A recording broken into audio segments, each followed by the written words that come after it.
Hello everybody, Edward's Exploit 381 here, and on the date of me filming this, it is actually my birthday.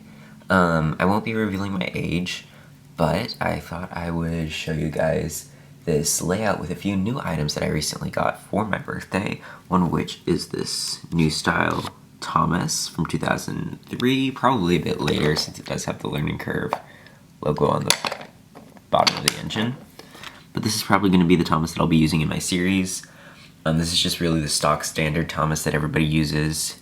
And yeah, so I'm going to go ahead and give you guys a quick overview of this layout. You may notice that I have two different railways on this layout. The standard gauge and the narrow gauge, which is a new addition because I also got some narrow gauge engines for my birthday. So let's start off at Tidmouth Sheds. This is two different shed systems. I'll get to that one in a second.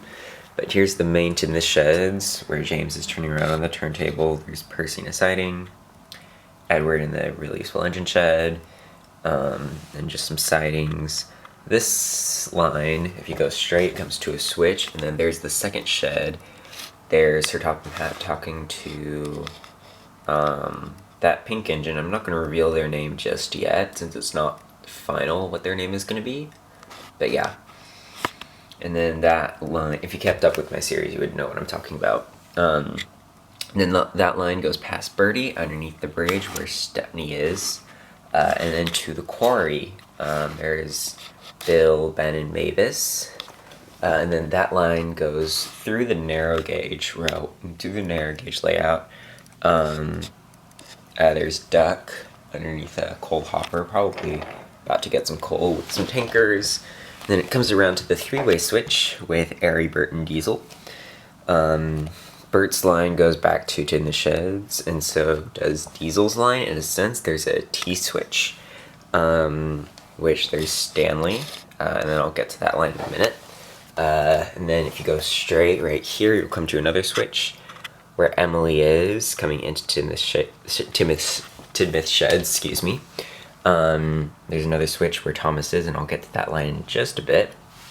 If you come over here, you'll go through the crane past Duncan, and the line runs parallel to the narrow gauge railway because we get to the top station, or just, I guess, a station where the narrow gauge and standard gauge railways meet. We have Henry pulling some Orbrium Express coaches. I did include some other brands of rolling stock on this layout. Here's Peter Sam with a just regular small coach. I have a second one somewhere, I just couldn't find it. That's kind of a reference to Peter Sam and the Refreshment Lady, when Peter Sam leaves the Refreshment Lady behind in order to try to catch Henry's train.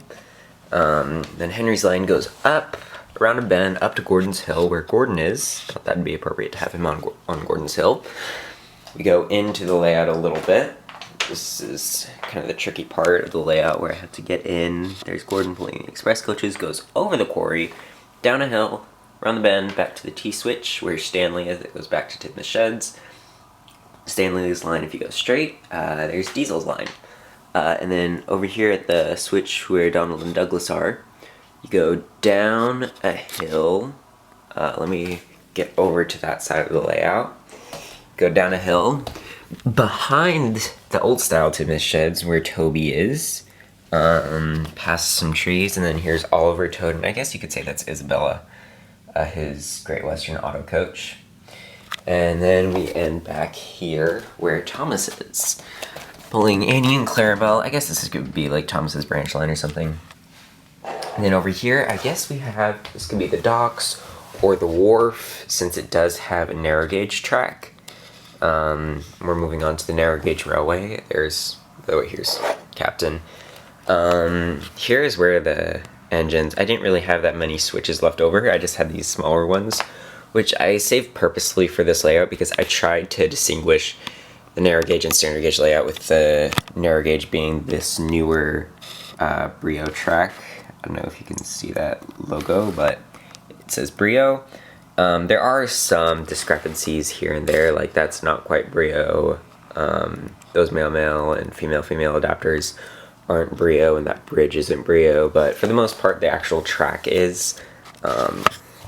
And Duncan's line goes over here through the turntable. There's Victor over there. That just goes to, his line just goes to his siding. And then if you go straight, here is Peter Sam, which his line goes back to Duncan. And then Peter Sam's line, if you follow it backwards, here is Rusty, bypassing, I guess, a small forest. And I love doing this. I used to build narrow gauge railway layouts in the past when I didn't have that many narrow gauge engines.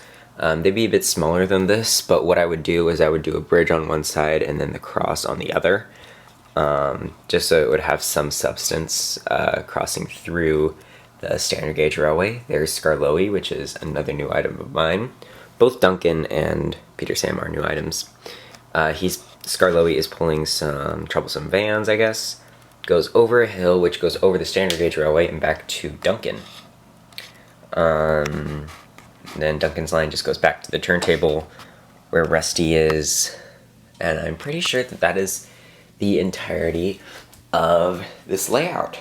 So I hope you guys enjoyed this video.